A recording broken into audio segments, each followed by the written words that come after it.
like Montgomery. I'm third generation at Lake Beulah from 1938. I'm 72, so I've had 72 consecutive years, and I agree with Montgomery completely about the change that we have seen through the lake and the desire to keep it. We have two more generations coming up. We have generation 4 and 5 that have visited the lake, that are learning to sail on the lake.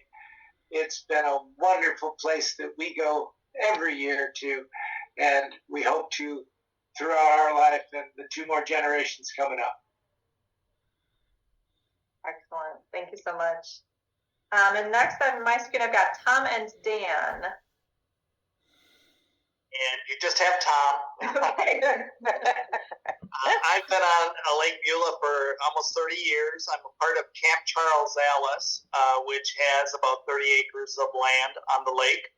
I also am a board member of the Lake Beulah Protective and Improvement Association, and I have a strong enough love for the lake that I want to help basically live the mission of the LBPIA, which is to protect the lake and make sure that it is a wonderful place for future generations to enjoy as we are enjoying it today. So I see my role as kind of a facilitator to help facilitate the conversations to make sure that we're doing the right things for Lake Beulah through my connections both to Camp Charles Alice and the Lake Beulah Protective and Improvement Association. Fun. Thanks, Tom.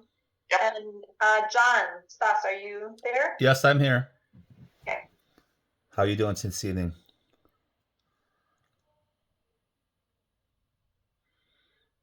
Can you hear me? We're all well, John. We can hear you. Yep. Oh, we can hear you. Okay. My camera's probably not activated because I'm just working off of a cell phone because I'm not by a computer or a tablet tonight. I'll introduce myself. My name is John Stoss. I've been on the lake since 1968, the year I was born.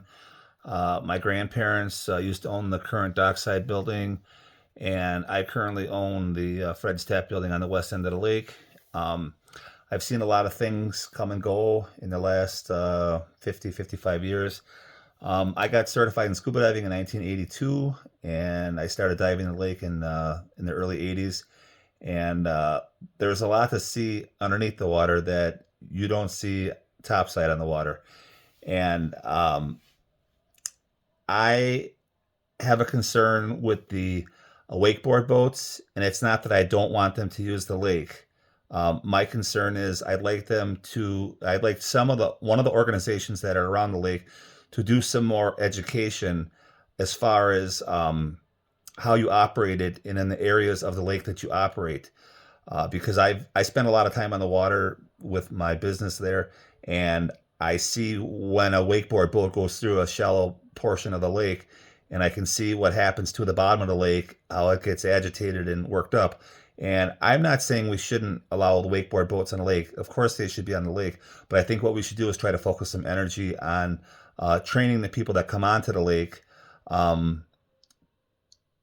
so that they use the lake in a manner that it's least detrimental to the lake. Okay, thanks, John. And yeah, thanks everyone. It sounds like we have some amazing longevity in this group, which means we've also seen a lot of changes, and it sounds like there's some different concerns on the table as well. So thank you for just introducing yourselves and kind of getting us started. So we'll kind of do the same thing where we'll each take a turn, having a chance to respond to the next question. And the next question, I'm going to try to put this in the chat too, if you give me a second, but the next question will be, what is one thing that stuck with you from the panel presentation? And this is referring to just this most recent panel presentation we had this past Thursday. So thinking back to that panel presentation, what's one thing that stuck with you or something that you're still wondering about? So take a few seconds while I type that just to have a visual in the chat here and mull that over. So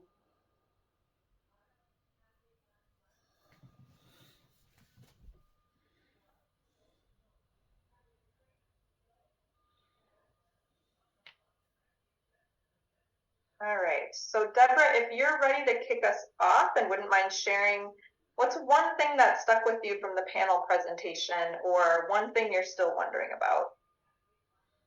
I believe that I was most impressed with the fact that all of the 4 panelists all were very understanding of each other's uses of the lake. And I think that is a terrific foundation to be able to build on. So that struck me as listening to people where each of them had recreational uses that were different or did in fact overlap, and yet all of them recognized how to be respectful, to share the lake. And I think out of that collaboration and understanding that we will be able to build a path to protect the lake and yet allow people to enjoy what they like to do on the lake. Excellent, thank you.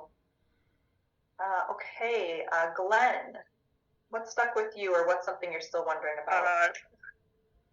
What stuck with me was, I think all of the panelists and probably everyone who's signing into the Zoom calls are interested in being. I'm sorry, Glenn. I don't mean to interrupt. But if I disappear, that's because we're right in the middle of a tornado warning here. So. Oh no! Where are you, Frank? I'm down in Arlington Heights right now, which is This is apparently heading its way up to East Troy. Oh, yes, we have one until 10 o'clock here. Crazy weather. Okay, so go ahead. But yeah, please stay safe. Yeah. Okay. So what stuck with me was, everyone, all the panelists were interested in being good stewards, and I think that's the case for everyone who's calling into the Zoom calls. And I also was struck by the fact that, the panelists all believe that, we can figure out a way to, share the lake so everyone's able to do their activities that they're most interested in. Excellent. Okay, thank you. And Frank, go ahead and share. What's something that stuck with you, or something you're still wondering about? I guess it was something that it just kind of came to the forefront of my mind. I see all the uses that the lake is used for, but I guess it never really registered the variety in so many different uses for the lake, which is totally cool. And I was like, wow, that's really neat that there are so many activities for all these different interests. And so I guess that's really kind of the big thing that I took away. Yeah, absolutely. Thank you. Montgomery. Well, I agree with Deborah and Glenn. I was very impressed with how responsible the people were and how concerned they were about the lake. But of course, that immediately brought into my mind that there are an awful lot of people who use the lake who are not responsible. Whether they live on the lake or whether they come in from elsewhere. And my concern about this process is the people being involved here care about the lake and are responsible. How are we going to reach these other people who are not participating in this and are not responsible users of the lake? Yeah. Absolutely. Thank you. Jennifer, go ahead. What struck you from the panel?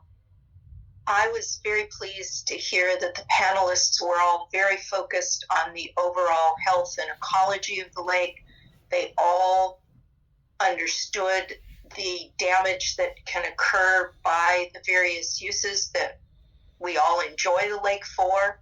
And I do believe we will be able to come to a collaborative and positive outcome for uses of the lake. I do agree with Montgomery that education of the users that are not participating in this collaborative stewardship effort will be our biggest challenge to do the outreach. Yeah. Well, thank you. And Charles? Well, I noticed one thing that the wakeboard representative, Cork, had to say, in that he experienced a learning curve of where the best places were for both the lake and his activity. And agreeing with Montgomery and my wife, I think that there are ways to get the information out very easily to the person who might be new to the lake, because I'm old to the lake, and I could learn some things also, but I think there are methods of getting information out very quickly and very universally using the internet, actually. Yeah, excellent. Thank you. And just Tom. So everybody has had great comments. I agree with everything. The question in my mind is, we all hear as each of the panelists talk that more and more is being asked of the lake. More people are using it. So there is an ecological cost to all of that use. And it's going to be also the balancing to make sure that we're doing things in a way that we are truly preserving the beautiful wonder that we have that we call Lake Beulah. And it's going to be a big challenge. Again, I'll go back to the mission that we have for the Lake Beulah Protective and Improvement Association, to do it in a way that the lake offers the same to future generations. And we have our work cut out to make that happen. And John, please go ahead. What stuck out to you from the panel, or something you're wondering about? Well, what stuck out to me from the panel was that all the panelists had a genuine, heartfelt concern on use of the lake, what's the best way it can be used, how they interact with each other's use. And a lot of them mentioned some long duration on things that they were enjoying the lake for, like the fishing. Brian, he mentioned that, you know, the tournament had been going on for a long time and how they moved to different sections of the lake at different locations. And I think those people are good stewards. And we're all good stewards, but I think those people are good stewards in the way that they put the lake first. They make sure they get the bass put back in the lake. They document them. They provide information for the DNR. So I think that the core people that are on the lake and that use the lake regularly respect it, and they have the best interest in the lake at heart. Yeah, absolutely. Thank you. Okay, excellent. So we're going to move on then to our third question. And this is really to kind of have you think a little bit about your own role in continuing these conversations and continuing to navigate some of the issues. You all mentioned it. Generally, I think a sense of hope, or that there's possibility in being able to kind of navigate some of these things together. So from your own experience, and what you've heard this evening, what do you think is your role in helping your community navigate these issues going forward? And I'm going to give you a second to ponder while I type that again into the chat.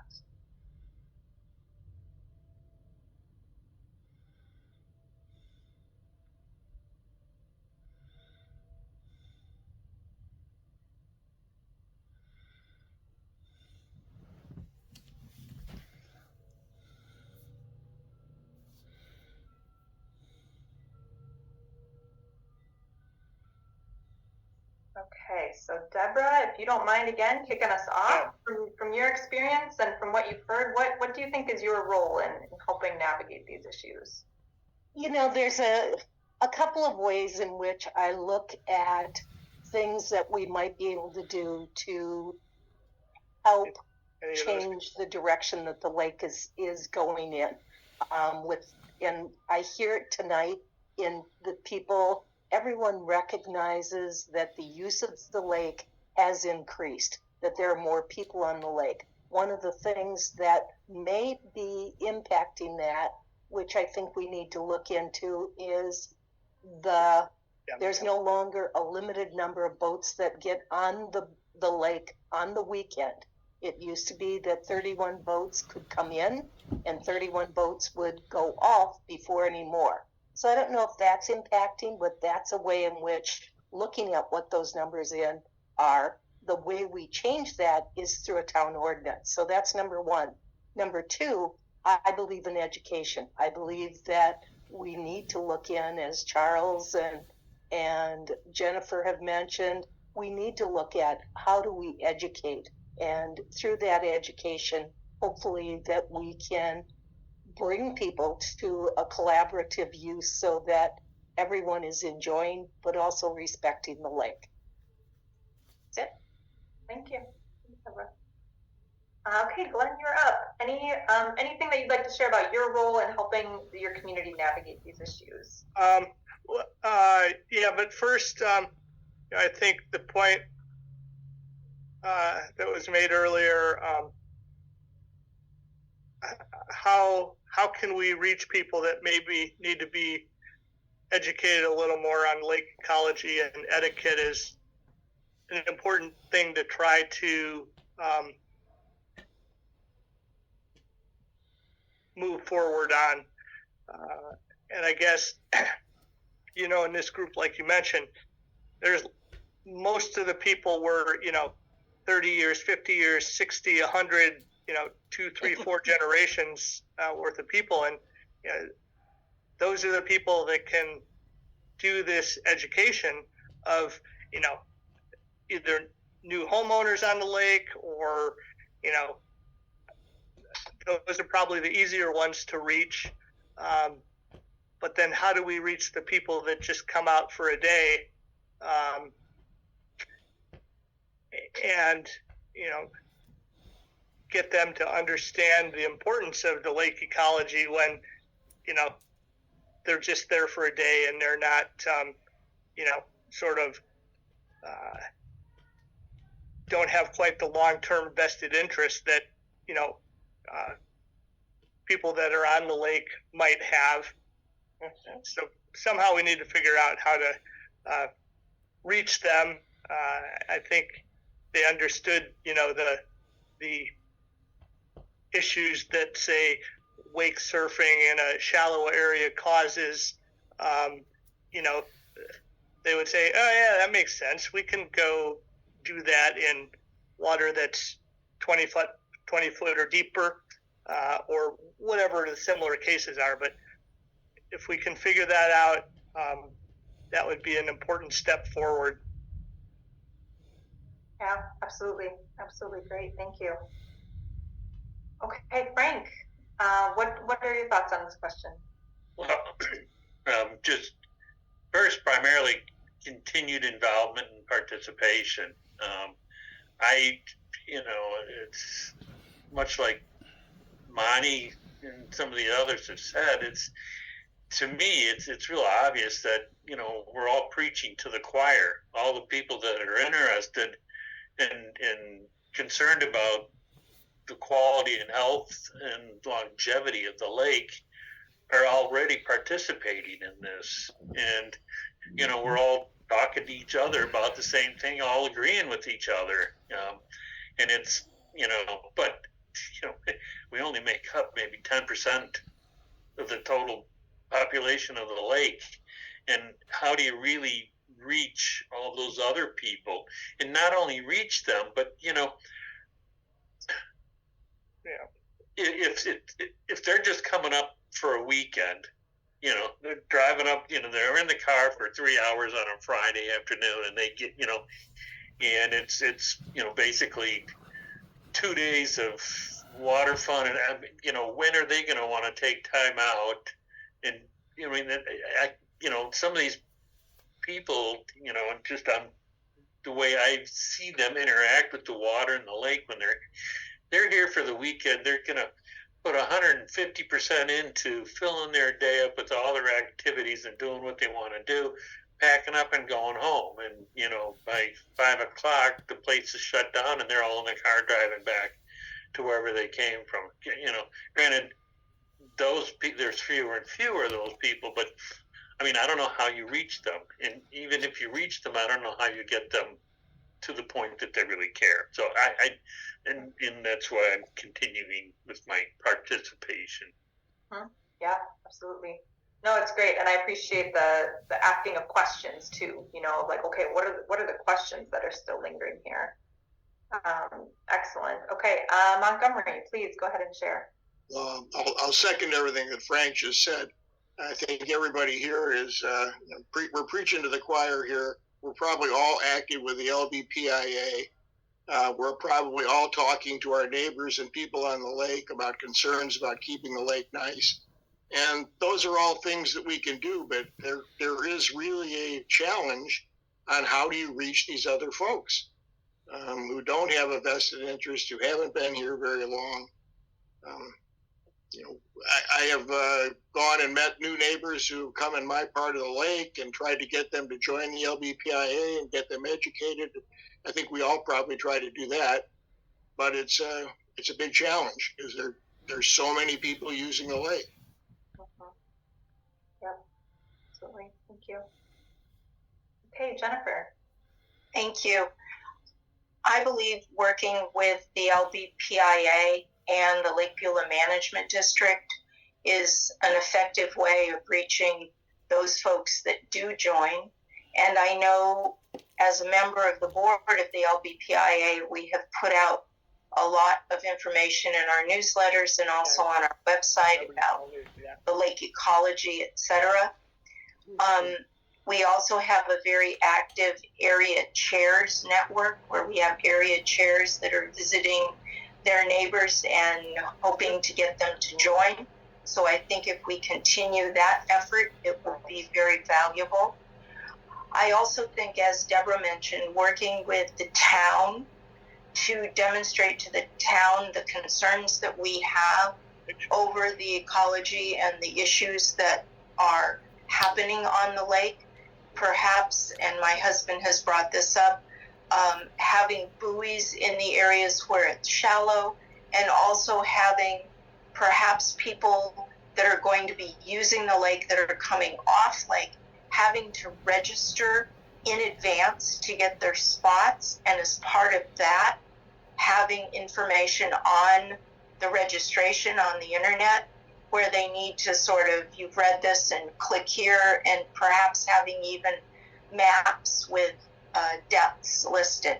So I think there are ways that we can reach out. We're not going to be able to influence everyone, but even if we can influence a core group, we might help the lake ecology. Charles? I just want to say that the famous P.T. Barnum quote, he was a Wisconsin person, you make it good, I'll make it famous. And tagging on to my wife's comments, if on the receipt that you get when you have paid your fee to be able to launch your boat, if you had a QR code that gave you the depth of the lake, the preferred place to do this activity, and the preferred, this is the cool place to go for this, and this is, make it fun, make it entertaining, make it informative. And the person says, well, if I'm going to be cool and have my wakeboard boat, I should be here. And if I'm going to be sailing, I shouldn't go there, I should go here. And I always say to people who paddleboard and kayak, stay in water so shallow that to get you in a boat, they're going to run aground first. And you're safe at that. Our own Santa Barbara, where we have a home, has a pamphlet for kayakers. Be happy to share it just to give an idea of what people are saying around here about how to keep people on paddleboards who have the rights out of the way of big tugs who've got to get to oil derricks. And we know there's no brakes on a boat, so there you go. Excellent. Great. Got some great ideas going here. Thank you. Okay, Tom, any thoughts from your end? Yeah, as we talk about the different uses of the lake from a recreational standpoint, that's only one factor of many that make Lake Beulah so beautiful. I mentioned early on that I'm a member of Camp Charles Alice. I think that it is a beautiful property. It has tamarack swamps that do a wonderful job filtrating the water and providing a good filtration system. There are other camps on the lake. We're very blessed to have a lot of natural shoreline.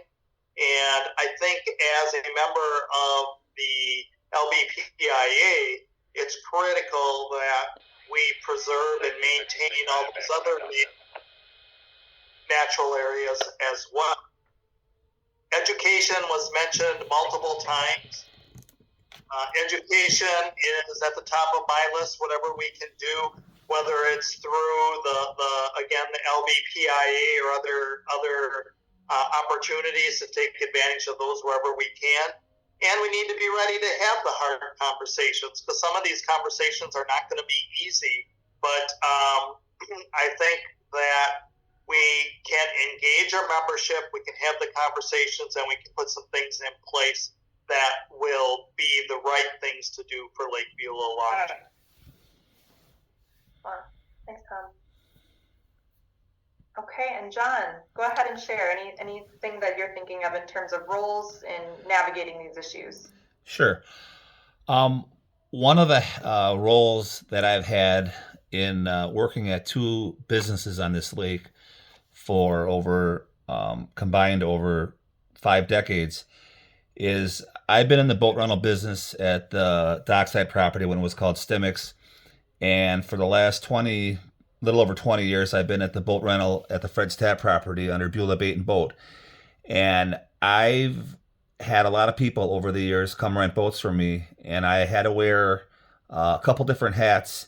One as a steward to tell anybody that I send out there that this is what I expect of you. This is what the police on the lake expect of you.